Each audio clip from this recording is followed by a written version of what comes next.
شاورما لحمة ب47,000، شاورما لحمة ب37,000، الفرق بيناتهم 10,000 ليرة. مستاهل الفرق؟ خلونا نشوف شاورما اللحمة الريفيو كامل. بكل اللاذقية ما في غير 3 محلات قدرت أوصل لهم، أبو نزار صحتين وشاورمتي بيعملوا شاورما لحمة. الأحجام كانت صحتين، أصغر وحدة، أبو نزار أتقل وحدة، شاورمتي كمان كبيرة. خلونا نشوف الفرق بالحشوات والأسعار وأي أطيب. يلا نشوف التجربة الشخصية. فرق الأحجام مثل ما نكون شايفين واضح تماما.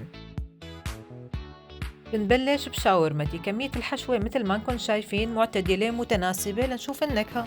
شاورمتي 45,000، كمية اللحمة ممتازة، السلطات اللي فيها كتير طيبين وفيها طحينة وحجمها ممتاز. نشوف اللي بعده. وكانت أكتر سندويشة جوسي. صحتين، أصغر سندويشة وأغلى شي 47,000، خبزة عادية. نشوف كمية اللحمة مبينة ظريف، ملحة ظاهر شوي ظريف، يعني ملحة ظريفة عليها. طيب اللحمة طرية ما عم بتعلق، ظريفة بس حجمها شوي صغير. شوف اللي بعده. كمية اللحمة ما منطقية.